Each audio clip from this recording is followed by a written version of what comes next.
अच्छा स्वामी जी, देखिए देखिएगा समाज बात की भी अपनी थोड़ी अपनी देर तरह की खुशी परेशानी है, अपनी अपनी तरह की मुश्किलें हैं।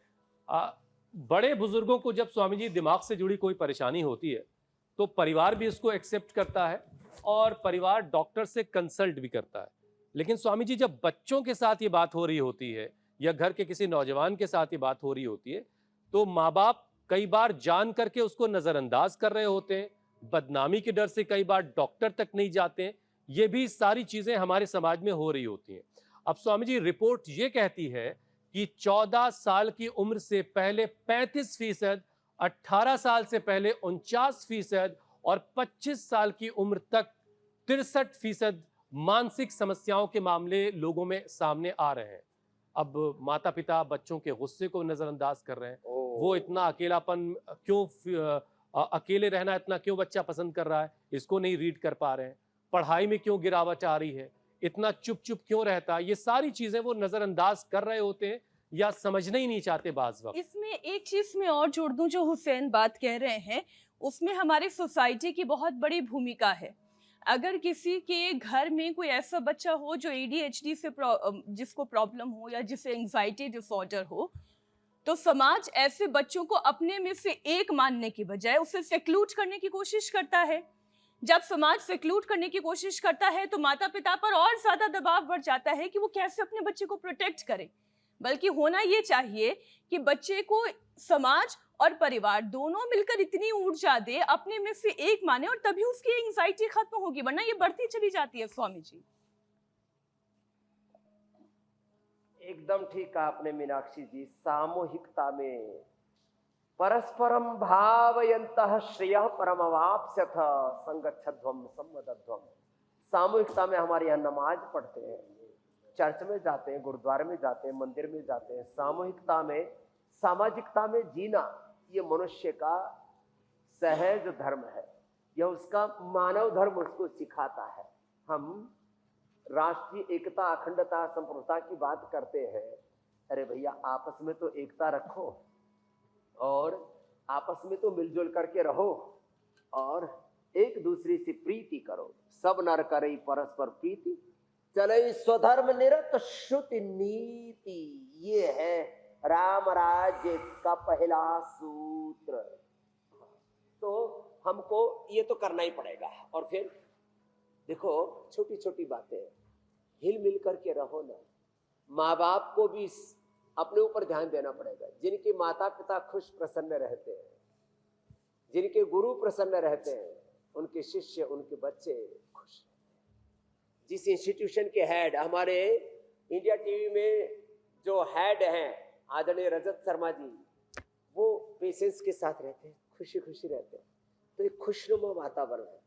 वो टीवी चैनल है जहाँ ओहो एंकर्स में एंगर इतना भरा हुआ है, फिर थोड़े दिन में पूरा कुणबाई टूट फूट जाता है और फिर पीछे से एक दूसरे को गरियाते हैं। हम तो किसी का नाम नहीं ले रहे यहाँ पर, लेकिन ये बड़ों का आचरण, यद्यदाचरति श्रेष्ठ तत्तद एवितरो जनः सयुत प्रमाणम कुरुते लोकस्तदनुवर्तते। श्रीमद् भगवत गीता जो कह रही है, अब हमको ये समझने की जरूरत है। तो माता पिता खुश रहे, बड़े खुश रहे परिवार में, और सामाजिक, आर्थिक, राजनीतिक रूप में जिनके ऊपर बड़ी जिम्मेदारियां, वो सब प्रकार से सबको संभाले। तो एक दूसरे का हाथ पकड़ करके उनको उभारे। लोग एक दूसरे की टांग खिंचाई में लगे हुए, एक दूसरे से डिस्ट्रैक्शन, एक दूसरे से दूरियां, एक दूसरे से नफरत, हेट, घृणा, ये ठीक नहीं है। तो सबके साथ प्रीति, मैत्री, करुणा, मुदिता, यही तो इस्लाम, ईसाइयत, सिखिज्म, जैनिज्म, बुद्धिज्म, योग, अध्यात्म हमें सिखाता है। सत्य, प्रेम, करुणा। पूज्य मुरारी बापू जी अभी हरिद्वार में आए हुए, आपके अदालत में भी आए हुए हैं, हमेशा कहते हैं भाई सत्य प्रेम करुणा मेरा होना। क्यों फालतू में लोग, कुछ लोग तो बेवजह जो है ना, ओहो, समाज में डिस्ट्रैक्शन करते हैं, नफरत, hate, I don't like this, बात बात बिना ही बात।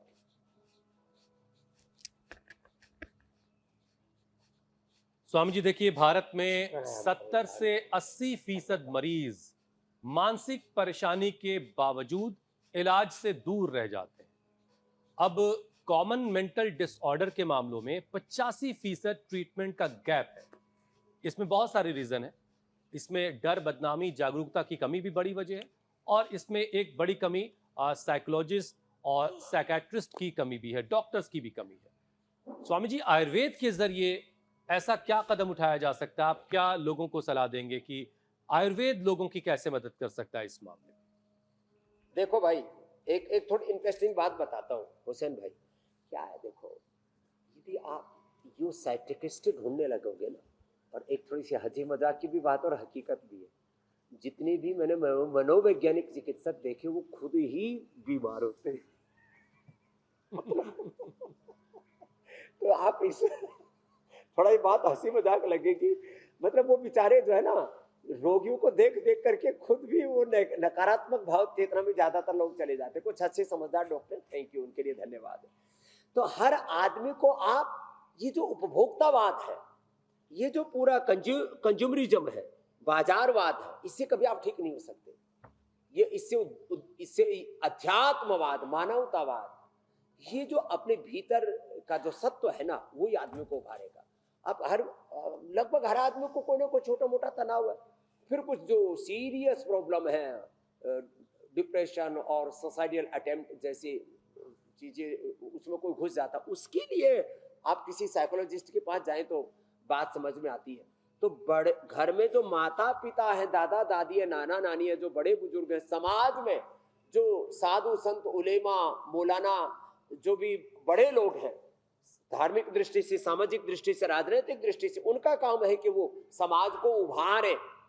तो इसमें इतने ज्यादा डॉक्टरों के चक्कर में पड़ोगे ना, चाहे वो स्ट्रेस की बात हो, चाहे बीपी शुगर की बात हो, चाहे मोटापा की बात हो, लीवर किडनी की बात हो, गैस कब्ज एसिडिटी स्ट्रेस वात पित्त कफ त्रिदोष की बात हो, तो इसलिए श्रीमद् भगवद गीता में कहा, आत्मोपचार, आत्म साक्षात्कार, उद्धरेत आत्मनात्मानम आत्मानम अवसादेत आत्मैवात्मनो बंधु आत्मैरुपरात्मन।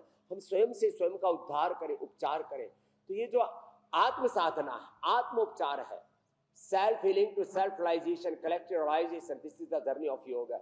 इसी से उद्धार होगा। इसलिए 8 बजे इंडिया टीवी पर जुड़ जाओ, कोई स्ट्रेस नहीं, और जोर से एक बार प्राणायाम कर लो।